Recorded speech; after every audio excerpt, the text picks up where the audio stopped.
What I'd like for you to do right now, I want you to think about your dream, because I'm in a room full of dreamers. Think about your dream right now. I want you to think about it and envision it.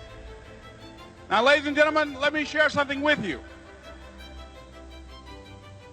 I do not believe that any of us have dreams that were not given to us for the purpose of accomplishing those particular dreams.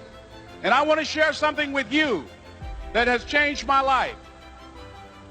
I started out, as was indicated by Jack, it's very humble beginnings. I don't know what that dream is that you have. I don't care how far-fetched it might appear to be. I don't care how disappointing it might have been as you've been working toward that dream. But here's what I know, that that dream that you're holding in your mind, that it's possible. Let's say that together, please. Say, it's possible. See, sometimes we can't say, I can do that.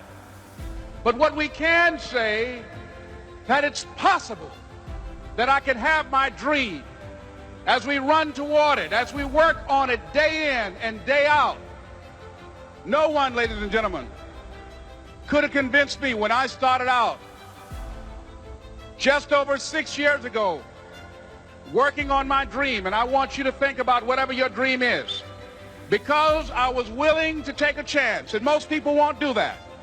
Most of the people that you talk to try and bring them into the business, these are not risk takers. Most people have done all that they're ever going to do. They raise a family, they earn a living, and then they die. But people who are running toward their dreams, life has a special kind of meaning.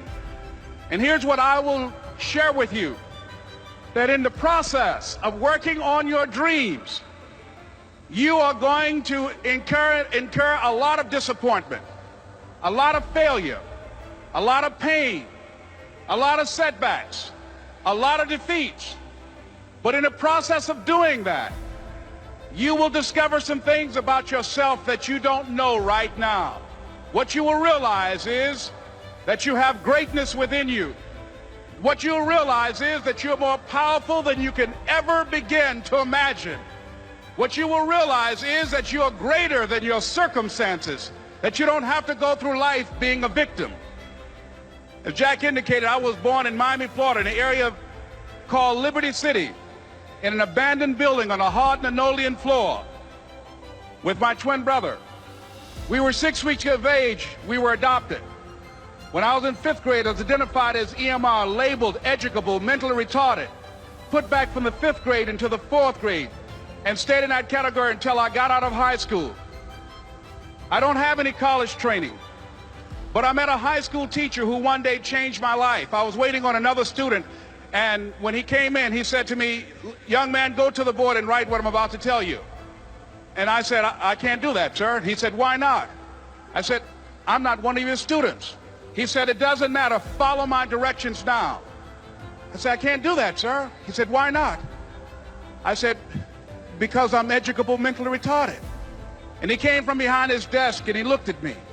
He said, don't ever say that again. Someone's opinion of you does not have to become your reality.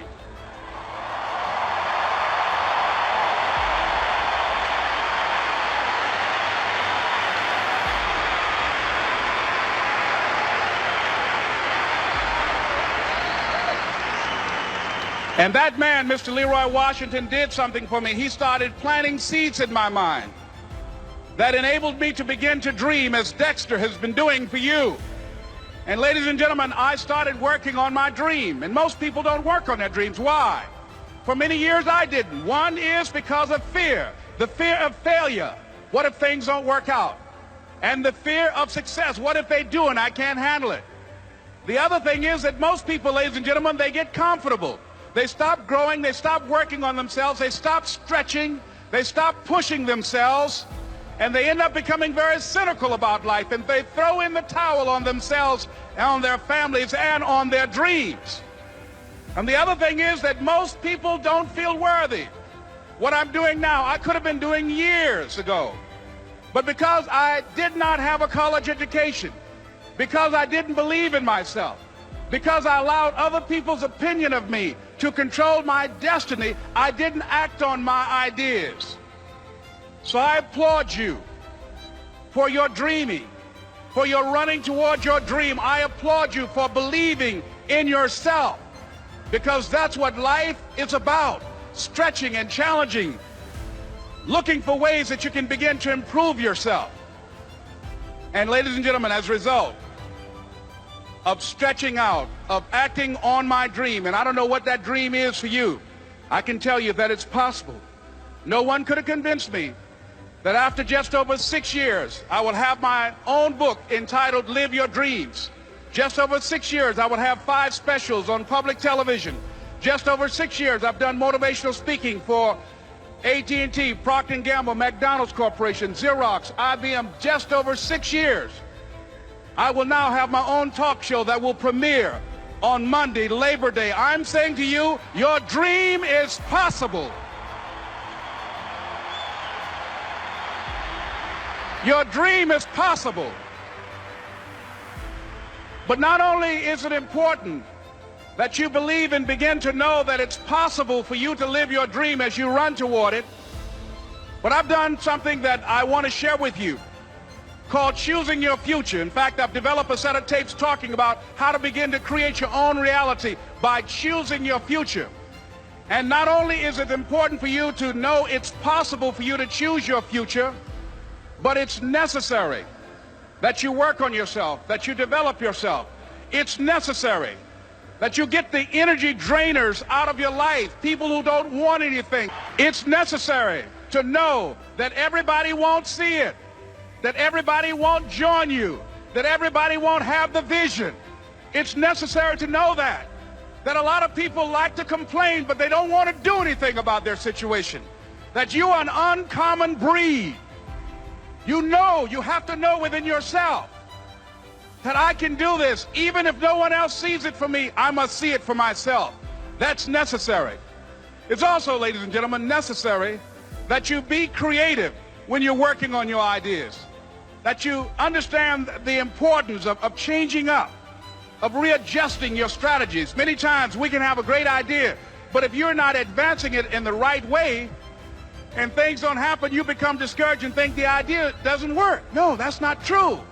It's necessary that we become creative. I remember when I was in New York walking down the street, and a guy approached me and said, "Hey, mister, can I shine your shoes?" And I said, "No, I'm in a hurry. I don't have time." I kept walking. Someone else said, "Hey, man, your shoes look clutty. May I shine your shoes?" I said, "No, I don't have time. I'm sorry, I'm busy." And I was walking fast, and many people solicited me for my business. And then finally, a young man stepped in front of me, and he said, "Excuse me." And he started counting, 97, 98, 99, 100. He said, "Sir?" I said, "Yes." He said, "Come here, please." I said, "What is it?" He said, "Today is my birthday. And every year, just to thank God for another year of life, the 100th person who passes my shoe shine stand, I offer them a free shoe shine. Would you give me the honors?" I said, "Why, sure." I got up on the shoe shine stand, George, and I sat there, and he shined my shoes diligently. And when I got down, I looked at them, they were sparkling. And I was walking away, and I said, "Thank you." And I stopped. I said, "Excuse me, but how much do you usually charge?" He said, "Only $2. I said, "I tell you what, today's your birthday. Here's $5. Keep the change." He said, "Thank you." As I was walking away, looking in the opposite direction at other people coming, he started counting again. 97, 98, 99, 100. It's necessary that you be flexible, that you are always thinking of how can I improve this better. This is a customer-driven economy. It's necessary for you to always explore various ways in which you can improve the quality of service that you're providing for the people in your organization. I remember something a major company had talked about, the extra value service they were providing for their customers. And the lady who had the news conference summarized it this way. She said, "It's not our intention to satisfy our customers or to please our customers. Our intention is to amaze them."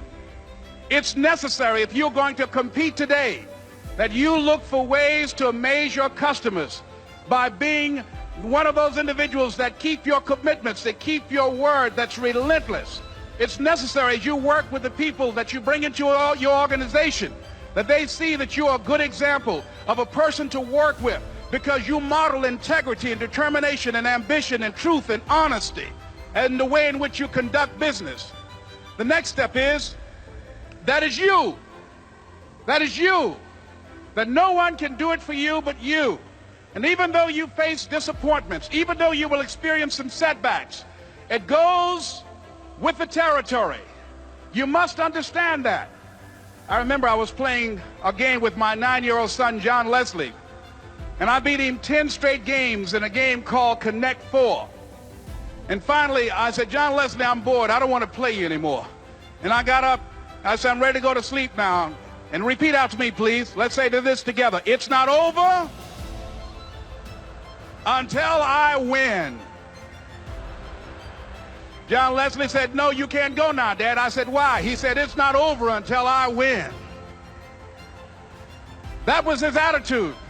We sat down and we played several other games. And finally, after the 11th game, John Leslie won, and he got up and he yawned. And he said, I'm ready to go to sleep now. And I'm saying to you, what if all of us took that attitude after we face a rejection and a no, or we have a meeting and no one shows up, or somebody say, you can count on me, and they don't come through? What if we have that kind of attitude? The car's repossessed. Nobody believes in you. You've lost again and again and again. The lights are cut off, but you're still looking at your dream, reviewing it every day, and say to yourself, it's not over until I win.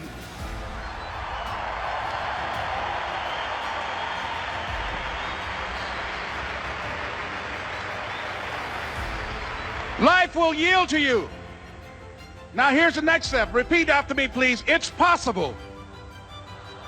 I can live my dream. It's necessary. I work on myself. Surround myself with winners. Become creative. It's me. I've got to make it happen.